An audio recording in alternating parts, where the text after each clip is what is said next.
Assalamualaikum warahmatullahi wabarakatuh. Selamat pagi Bu Wida. Di sini kami dari kelompok 5 akan mempresentasikan mengenai pengembangan kognitif teori Albert Bandura. Sebelumnya kita akan memperkenalkan diri. Kelompok kami terdiri dari Cynthia Nurma Yunita, Mutiara Berbila, Tiatara Pasaribu, Suharti Nur Alaili, Ilmina Mufida, Siti Almaida, dan yang terakhir Wardah Nabila. Biodata Albert Bandura. Albert Bandura, seorang psikolog terkemuka dan pencetus teori kognitif sosial, lahir pada tanggal 4 Desember 1925 di Mundere, Kanada. Ia terkenal karena eksperimen inovatifnya, eksperimen boneka Bobo, yang menunjukkan bagaimana pembelajaran dapat diperoleh melalui pengamatan dan peniruan tindakan. Teori belajar sosial. Teori kognitif sosial ini berasal dari pandangan tentang human agency, bahwa individu adalah seseorang yang dapat menyebabkan sesuatu terjadi terhadap tindakan mereka dengan cara mereka terlibat aktif dalam lingkungan mereka sendiri. Kunci dari agensi merupakan fakta bahwa di antara faktor pribadi yang lain, setiap individu mempunyai kepercayaan diri bahwa apa yang dipikirkan, dipercaya, dan dirasakan seseorang berpengaruh bagaimana balikan atas pikiran, perasaan, dan tindakan yang mereka lakukan. Baik, untuk materi selanjutnya yaitu faktor pembelajaran observasional.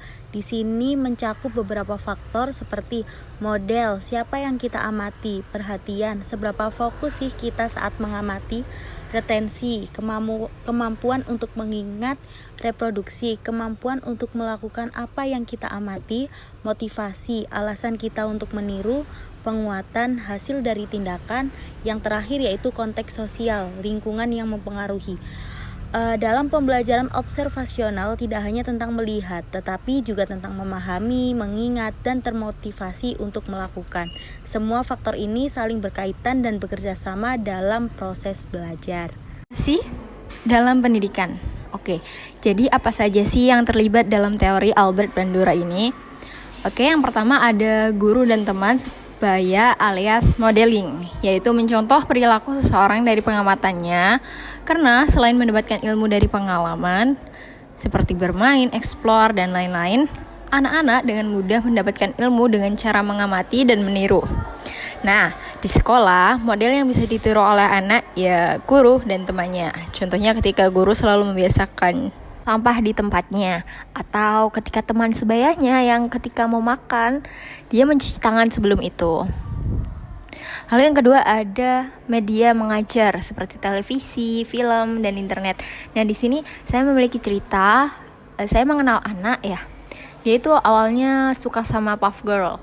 Dia mencontoh nih, aku pengen deh jadi superhero, nyelamatin semua orang gitu. Ada proses belajar melalui pengamatan. Lah, ini kita melibatkan perhatian si anak. Jadi usahakan kita mencuri perhatiannya. Ketika semisal nih campur-campur warna, usahakan itu menarik dengan nada menarik gitu, sehingga anak-anak itu mau mencontoh. Kayak ini warna apa? Merah. Seperti gitu. Nah, tapi jangan lupa untuk membebaskan anak untuk mencampur-campur warna dengan warna yang mereka inginkan, agarnya mereka tidak terpaku oleh kita dan lebih kreatif dalam berpikir. Lalu yang terakhir ada lingkungan belajar. Nah, lingkungan ini sangat penting ya teman-teman. Karena apa? Karena saya memiliki kasus di mana anak tetangga saya itu ngajinya itu bagus banget gitu. Tetapi karena dia bergaul dengan lingkungan yang agak lumayan kurang baik gitu kan, dia akhirnya jadi ketularan misuh-misuh gitu. Jadi usahakan kita memantau, menciptakan lingkungan yang baik untuk anak, karena ya seperti itu anak lebih mudah untuk menangkap pengamatannya daripada belajar melalui pendengarannya.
mengajarkan kita bahwa belajar itu tidak hanya tentang menghafal, tetapi juga tentang mengamati, meniru, dan mengembangkan diri. Dengan memahami teori ini, kita bisa lebih efektif dalam belajar dan mencapai tujuan hidup kita. Baik, terima kasih. Sekian dari kelompok kami. Wassalamualaikum warahmatullahi wabarakatuh.